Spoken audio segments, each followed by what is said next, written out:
Agnès Kamagajou, Vestine Salima, Emmanuel Segastachia et Alphonsine Moumereke.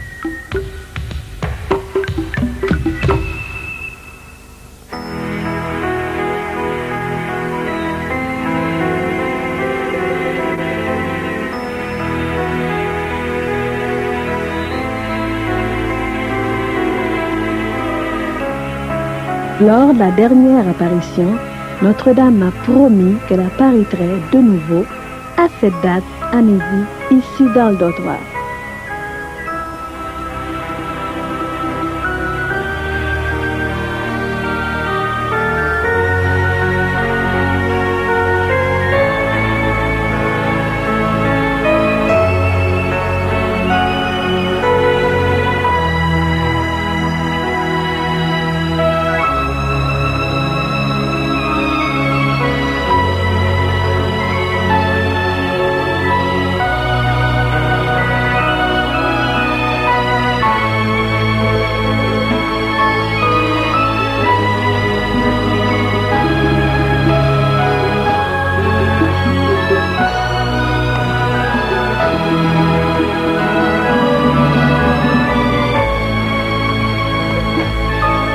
Notre-Dame parle sans cesse de l'importance du rosaire et de la prière.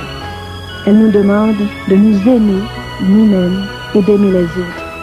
Nous devons être un exemple pour la jeunesse du monde.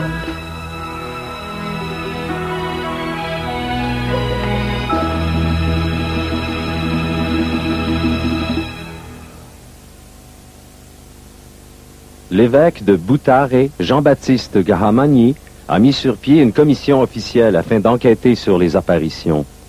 À ce jour, la reconnaissance des apparitions a franchi la première étape, c'est-à-dire que les dévotions publiques à Kibeho ont été reconnues. Les gens d'ici ont une foi très profonde. Les fondations ont été posées il y a fort longtemps en préparation pour ces apparitions.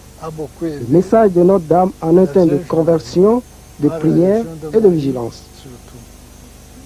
Selon le voyant Emmanuel Segastachia, la base du message de Kibeho est la pénitence et la préparation pour le retour de Jésus-Christ.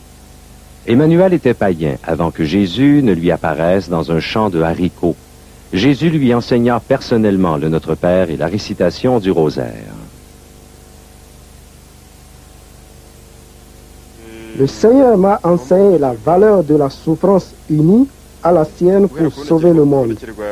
Jésus m'a dit que nous devons changer nos vies, renoncer au péché, prier et nous préparer à notre propre mort et à la fin du monde. Nous devons nous préparer alors qu'il en est encore temps. Ceux qui font le bien iront au ciel. Ceux qui font le mal se condamneront d'eux-mêmes sans espoir d'appel. Ne perdez pas de temps. Faites le bien et priez. Il reste peu de temps avant le retour de Jésus. Aujourd'hui, Emmanuel évangélise à travers toute l'Afrique, proclamant les messages de Jésus et de Marie aux croyants et aux non-croyants.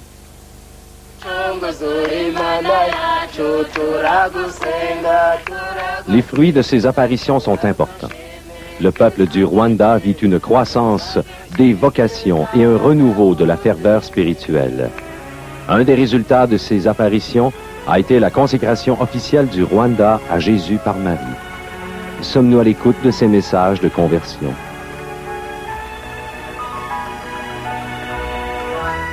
Je suis venu préparer la route qui mène à mon fils, pour votre bien. Mais vous ne voulez pas comprendre. Il reste peu de temps, et vous êtes distraits par les biens éphémères de ce monde. J'ai vu beaucoup de mes enfants se perdre, et je suis venu leur montrer le vrai chemin.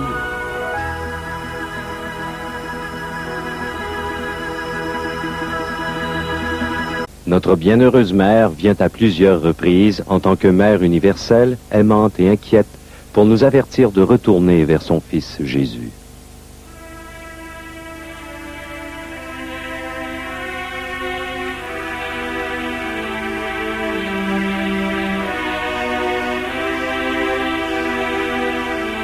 Assistons-nous présentement en Ukraine à l'accomplissement des messages de Fatima? Le 26 avril 1987, le peuple d'Ukraine reçut un signe d'espoir. La Mère de Dieu est apparue au-dessus de l'église des 3 personnes de la Sainte Trinité dans le village de Rouchiv, en Ukraine soviétique. Cet événement est survenu exactement à l'heure et au jour de la date anniversaire du désastre de Tchernobyl. En route vers l'école, Marina Kizine, 12 ans, vit Notre-Dame pour la première fois sur le balcon de l'église.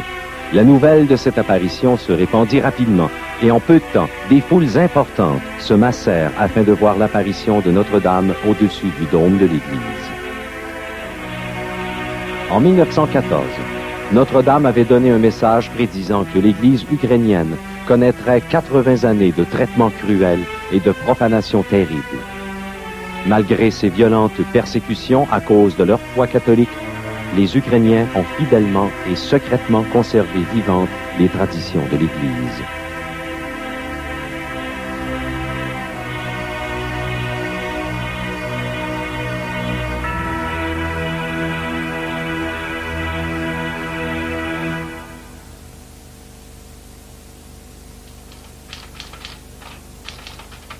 Joseph Tereila, témoin oculaire de ces événements, vit maintenant en exil au Canada, après avoir passé 23 ans en prison à cause de ses convictions catholiques.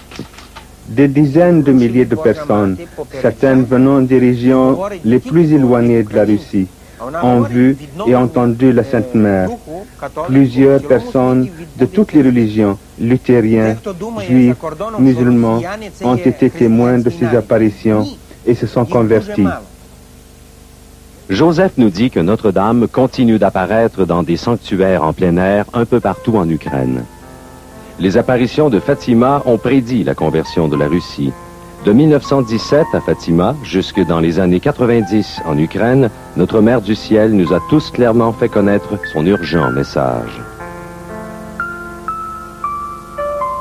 Elle nous implore, nous, ses enfants, de nous repentir et de prier avant qu'il ne soit trop tard. Elle vient nous montrer le chemin.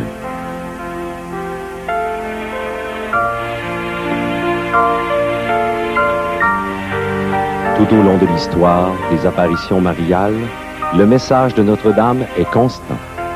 Quoique les lieux, les voyants et les cultures varient, la raison principale des aimables visites de Notre-Dame demeure la même. Marie veut réveiller nos cœurs endormis, enlever les écailles qui nous aveuglent, nous rappeler la miséricorde et l'amour incessant de Dieu malgré notre état actuel de pécheurs. En ce moment crucial de l'histoire, vous avez maintenant un choix. Ou bien accepter l'appel que notre Sainte Mère adresse par ses messages, ou l'ignorer et en subir les conséquences. Le choix vous appartient.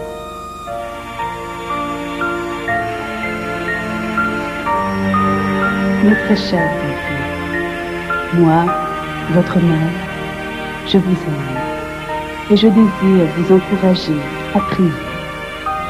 Chers enfants, je suis infatigable et je vous appelle quand bien même vous êtes loin de mon cœur. Je souffre pour chacun de ceux qui se sont égarés. Je vous en supplie, abandonnez-vous totalement à Dieu et vivez le message que je vous donne.